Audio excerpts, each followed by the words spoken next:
So you're stuck because of that. It's on the floor. Yeah. Right.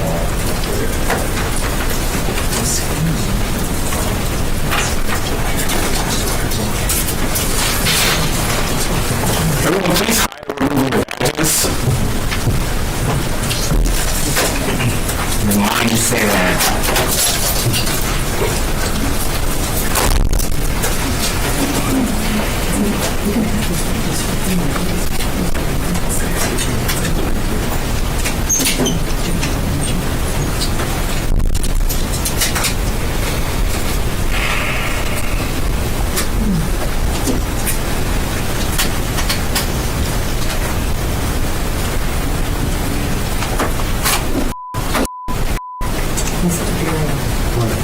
Okay, on the other one.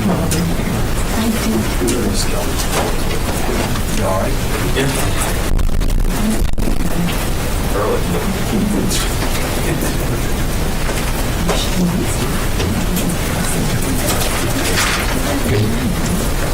You hear me? Good morning. Thanks to save the seat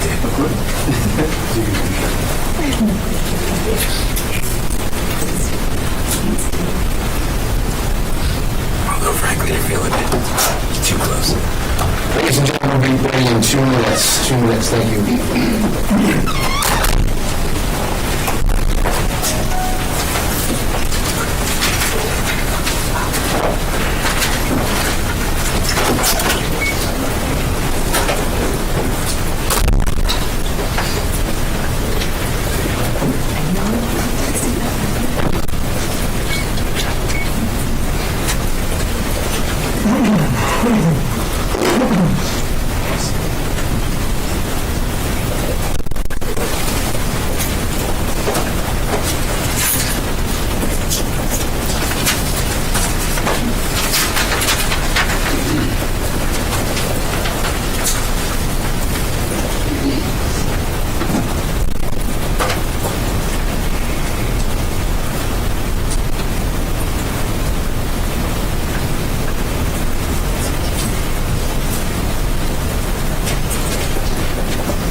is in Iran.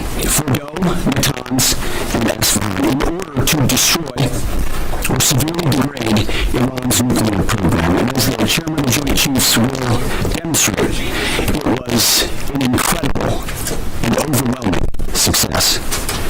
The order we received from our commander-in-chief was focused, it was powerful, and it was clear. We devastated the Iranian nuclear program. It's worth noting the operation did not target Iranian troops or the Iranian people. For the entirety of his time in office, President Trump has consistently stated for over 10 years that Iran must not get a nuclear weapon. Full stop. Thanks to President Trump's bold and visionary leadership and his commitment to peace through strength, Iran's nuclear ambitions have been obliterated. Many presidents have dreamed of delivering the final blow to Iran's nuclear program, and none could until President Trump. The operation President Trump planned was bold and it was brilliant, showing the world that American deterrence is back. When this president speaks, the world should listen. And the U.S. military, we can back it up. The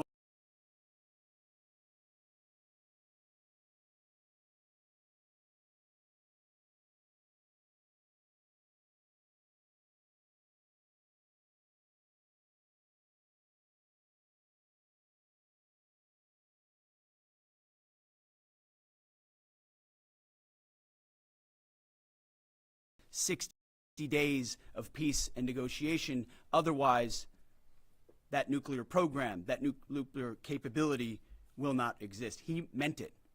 This is not the previous administration. The President Trump said no nukes. He seeks peace, and Iran should take that path. He sent out a truth last night saying this: any retaliation by Iran against the United States of America will be met with force far greater than what was witnessed tonight. Signed, the President of the United States, Donald J. Trump.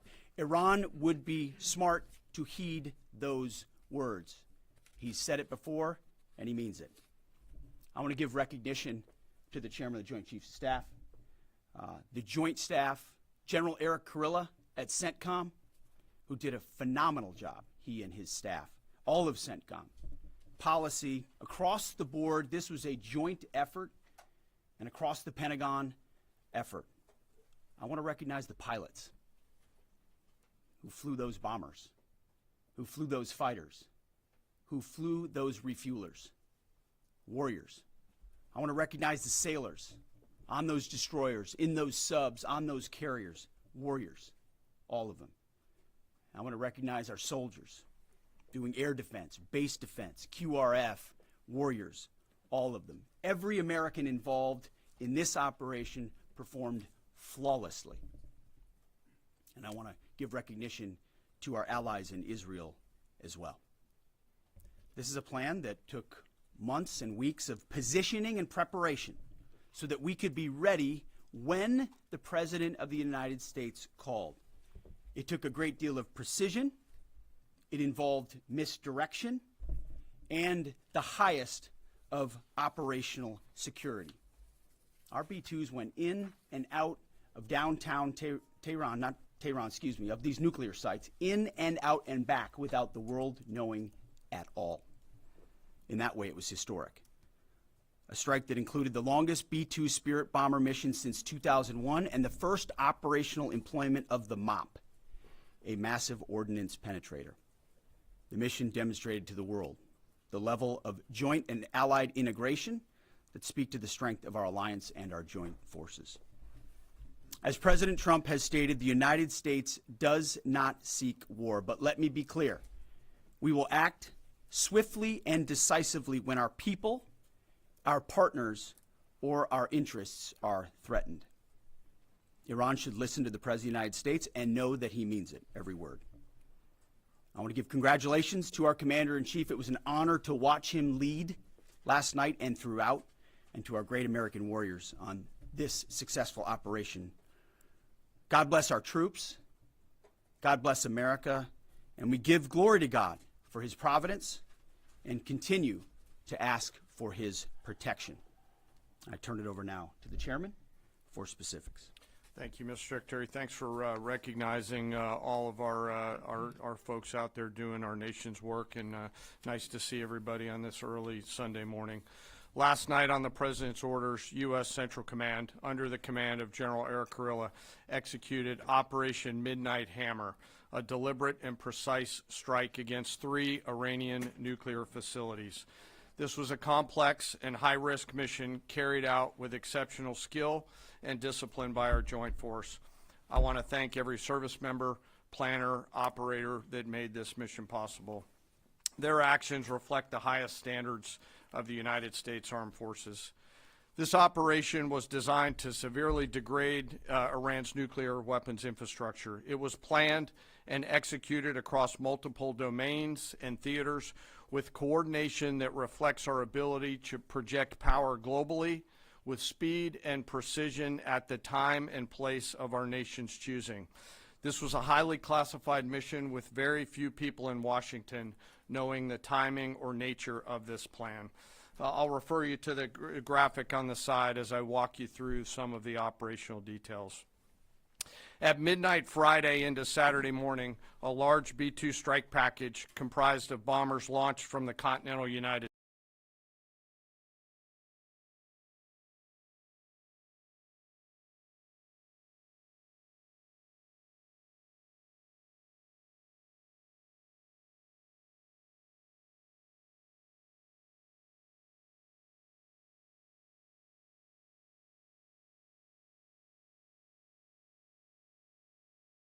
quietly to the east with minimal communications. Throughout the 18-hour flight into the target area, the aircraft completed multiple in-flight refuelings. Once over land, the B-2s linked up with escort and support aircraft in a complex, tightly timed maneuver requiring exact synchronization across multiple platforms in a narrow piece of airspace, all done with minimal communications. This type of integration is exactly what our joint force does better than anyone else in the world. At approximately 5 p.m. Eastern Standard Time last night, and just prior to the strike package entering Iran, a U.S. submarine in the Central Command Area of Responsibility launched more than 24 Tomahawk land attack cruise missiles against key surface infrastructure targets at Esfahan.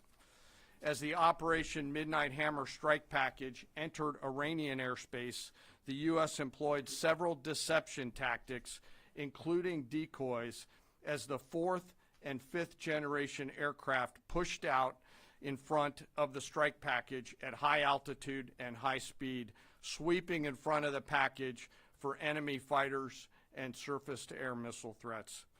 The strike package was supported by U.S. Strategic Command, U.S. Transportation Command, U.S. Cyber Command, U.S. Space Command, U.S. Space Force, and U.S. European Command.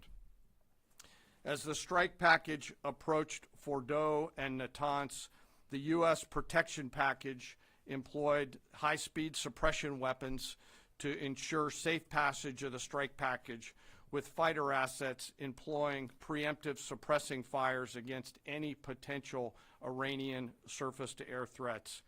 We are currently unaware of any shots fired at the U.S. strike package on the way in. At approximately 6:40 p.m. Eastern Standard Time, 2:10 a.m. Iran time, the lead B-2 dropped 2 GBU-57 massive ordnance penetrator weapons on the first of several aim points at Fordo. As the President stated last night, the remaining bombers then hit their targets as well, with a total of 14 MOPs dropped against 2 nuclear target areas. All 3 Iranian nuclear infrastructure targets were struck between 6:40 p.m. and 7:05 p.m. Eastern Time. Again, that's about 2:10 in the morning local time in Iran, with the Tomahawk missiles being the last to strike at Esfahan to ensure we retain the element of surprise throughout the operation. Following weapons release, the Midnight Hammer strike package exited Iranian airspace and the package began its return home. We are unaware of any shots fired at the package on the way out. Iran's fighters did not fly, and it appears that Iran's surface-to-air missile systems did not see us. Throughout the mission, we retained the element of surprise. In total, U.S. forces employed approximately 75 precision-guided weapons during this operation. This included, as the President stated last night, 14 30,000-pound GBU-57 massive ordnance penetrators, marking the first ever operational use of this weapon. I know that battle damage is of great interest. Final battle damage will take some time, but initial battle damage assessments indicate that all three sites sustained extremely severe damage and destruction. More than 125 U.S. aircraft participated in this mission, including B-2 stealth bombers, multiple flights of fourth and fifth generation fighters, dozens and dozens of air refueling tankers, a guided missile submarine, and a full array of intelligence, surveillance, and reconnaissance aircraft, as well as hundreds of maintenance and operational professionals.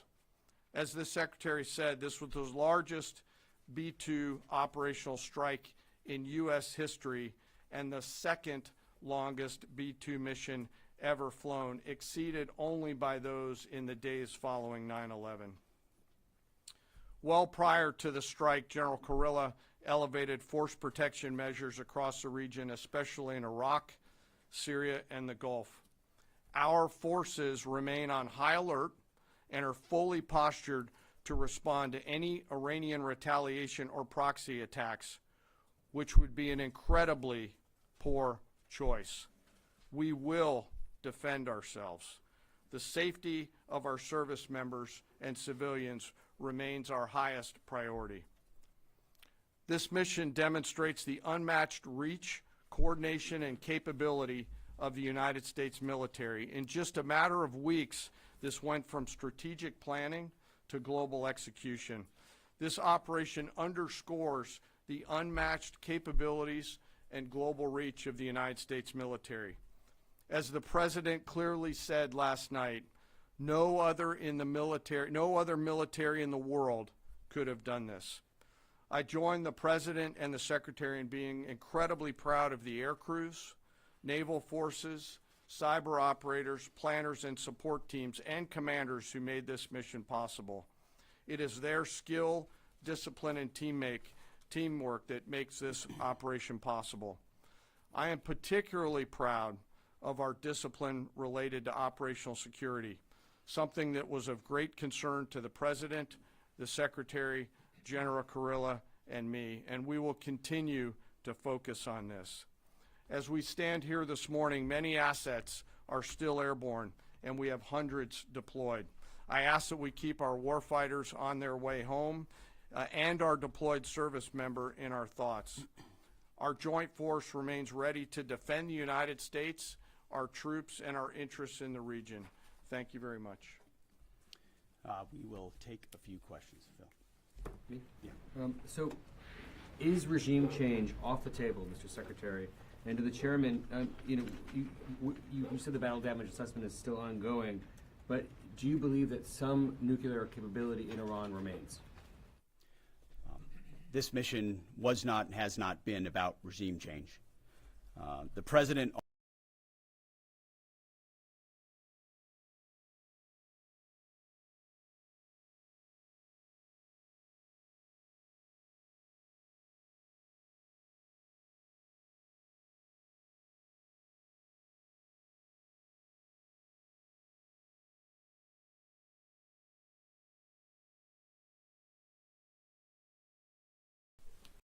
Green. No, behind you. excuse me, Mr. Secretary, can you tell me, was there a particular moment when the president decided to pull the trigger on this operation, where he said, now, rather than being, something in the holster, now we're going to pull the trigger on it? I would just say, having the opportunity to witness his leadership, he was fully committed to the peace process. Wanted a negotiated outcome, gave Iran every single opportunity, and unfortunately was met by stonewalling, which is why he gave them plenty of time to continue to come to the table and give up enrichment, give up the nuclear program. But there was I won't say the particular moment, there was certainly a moment in time where he realized that it had to be a certain action taken in order to minimize the threat to us and our troops. Yeah. General, you say that General Kurilla increased force protection in Iraq, Syria, and Gulf, and those areas. Were they given any advance warning the attacks were coming? And also, Mr. Secretary, when were congressional leaders notified? How long before the attacks took place? Sir, to your first question, the risk has clearly been rising over the last few weeks in the region. Based on that, and not a particular awareness of this operation, we've made smart decisions to minimize the risk to U.S. forces in the region. So they were given no advance warning? No, sir. And congressional? They were notified after the planes were safely out. Well, we complied with the notification requirements of the War Powers Act. The attacks, they were notified? They were immediately thereafter. Yes. Thank you, Secretary. Two quick questions. Do you believe you completely destroyed Iranian nuclear program? And how about Iranian ballistic missiles? Your ally as Israel always saying that is biggest threat. And second question is very important. What will be your next step if Iran or militias under Iranian influence in the region attack U.S. interests or allies in the region? And you can chime in on this too, Mr. Chairman. The battle damage assessment is ongoing, but our initial assessment, as the chairman said, is that all of our precision munitions struck where we wanted them to strike and had the desired effect, which means especially in Fordo, which was the primary target here, we believe we achieved destruction of capabilities there. Ultimately, wherever it may be, whether it's in Iraq or Syria or bases in the Gulf, as the president said, it would be as the chairman said, it would be a very bad idea for Iran or its proxies to attempt to attack American forces. Yes. Thank you, Mr. Secretary. Regarding retaliations, Iran and North Korea are cooperating on nuclear and missile development. Do you think there is a possibility that Iran, North Korea, and the other forces, such as China, will join forces to retaliate against the United States? Well, unfortunately, because of the policies under the previous administration, we drove those countries together, and ultimately that creates a challenging environment. For this particular operation, the focus is on Iran and Iranian nuclear capabilities. That's our focus here, is to not just say that they can't have, but President Trump has said from over 20 years, frankly, Iran cannot have a nuclear weapon. And ultimately, he decided this is the moment, given their stonewalling, when direct military action had to be taken to prevent that from happening. Yes. Thank you very much. General Caine, I understand OPSEC, I respect OPSEC. Can you say at all what security procedures are being taken to protect U.S. troops in Iraq and elsewhere in the Middle East? And Secretary Hegseth, as a global war on terrorism veteran, what do you say to veterans who may be concerned the U.S. is getting into another open-ended war in the Middle East over weapons of mass destruction? Thanks, sir, for the question. I won't comment on what force protection measures are being taken in the region. What I will say is we're being proactive and not reactive, and being very thoughtful about ensuring that we do all that we can to protect our forces out there.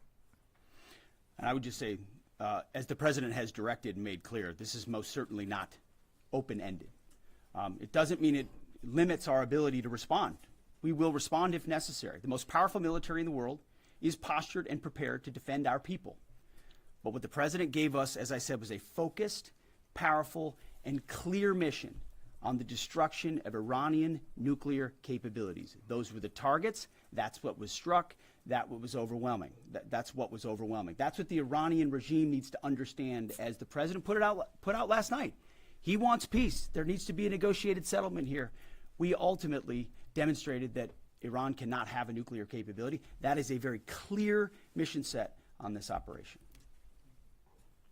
Yes, hold on. Yes, right there. Thank you, Mr. Secretary. Question for the Secretary and the Chairman. How was this strike coordinated with the Israelis on a strategic level, militarily, and on a tactical level? Was there any direct Israeli military participation in this operation? Well, I would say certainly Israel had an incredible military success, especially at the beginning and ongoing, in degrading Iranian capabilities, in degrading Iranian launchers, MRBMs. It's been incredible to watch what our ally Israel has been able to do. And there certainly have been conversations. I mean, General Kurilla at CENTCOM has worked closely in the defense of Israel for many years. And part of this operation was the defense of Israel and the ongoing defense of Israel. But as it pertains to this strike, this was U.S. operated and U.S. led.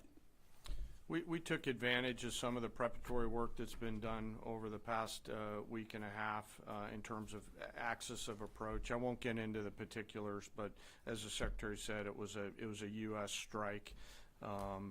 We made sure we were not in the same piece of airspace and sky. Aside from that, that was the extent of it.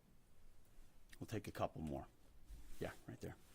Question to the Secretary first. Are you concerned whatsoever now about the reaction from U.S. allies given the strike, particularly those in the Gulf? And to the Chairman, if I may, I understand you don't want to speak to specific assets and force protection measures, but do you anticipate at least having to bring in any further assets from other theaters to aid in force protection over the coming days? We certainly understand the challenges of allies in the region, and we have been respectful and in working in collaboration with them as it pertains to basing and sensitivities there.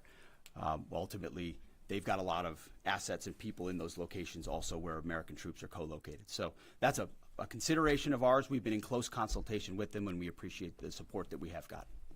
Thanks for the question on sort of the global picture. And as you know, that's one of my jobs, is to look globally at the entire range of challenges. We are always carefully considering our force posture around the world and then offering options to the Secretary and to the President. I won't comment on any future things, but the American people should know that we carefully consider those moves around the world and try to modulate as needed our force structure in the region. Absolutely. Yeah, right here. Thank you. What communications are being sent to the Iranians right now, and is there any possibility of diplomacy now or in the coming days? I can only confirm that there are both public and private messages being directly delivered to the Iranians in multiple channels, giving them every opportunity to come to the table. They understand precisely what the American position is, precisely what steps they can take to allow for peace, and we hope they do so. Yes. The president may not want an open-ended conflict. The Iranians may disagree. Are you prepared for a protracted war? Well, anything can happen in conflict. We acknowledge that. But the scope of this was intentionally limited. That's the message that we're sending. With the capabilities of the American military, nearly unlimited. So Iran, in that sense, has a choice. But we've made it very clear to them, this is nuclear sites, this is nuclear capabilities, this is the line that the president set, and we set that back. Now is the time to come forward for peace. But I think one of the takeaways from this as well is the unprecedented level of ongoing cooperation. I can't speak highly enough of the chairman and his staff and General Kurilla in CENTCOM, what they've done to look around the corner, to pre-position, to understand how an operation like this comes together. The scope and scale of what occurred last night would take the breath away of almost any American if you had an opportunity to watch it in real time. And I think Tehran is certainly calculating the reality that Planes flew from the middle of America in Missouri overnight, completely undetected over 3 of their most highly sensitive sites, and we were able to destroy nuclear capabilities, and our boys in those bombers are on their way home right now. We believe that'll have a clear psychological impact on how they view the future, and we certainly hope they take the path of negotiated peace. But I could not be more proud of how this building operated, of the precision, the sensitivity, and the professionalism of the troops involved in this effort. I will take one more. We'll take one more question. Yes, right there. Thank you, Mr. Secretary. Concerning the justification for these strikes, in March, the Office of the Director of National Intelligence released their threat assessment, concluding, quote, Iran is not building a nuclear weapon, and Caine has not authorized the nuclear programs he suspended in 2003, unquote. So what new intelligence does the U.S. have since then that the Iranians have changed their position on nuclear weapons? And does this new intelligence come from U.S. sources and methods, or are we getting this information from other countries? Well, I would just simply say that the President's made it very clear. He's looked at all of this, all of the intelligence, all of the information, and come to the conclusion that the Iranian nuclear program is a threat, and was willing to take this precision operation to neutralize that threat in order to advance American national interests, reduce the Iranian nuclear program, and obviously collective self-defense of ourselves and our allies. So he looked at all of it, understood the nature of the threat, and took bold action I think the American people would expect in a commander-in-chief. That's all we've got. Thank you very much. Appreciate it. Mr. Chairman. Mr. Chairman, do you have any of the WC-135s up to check the radioactive material?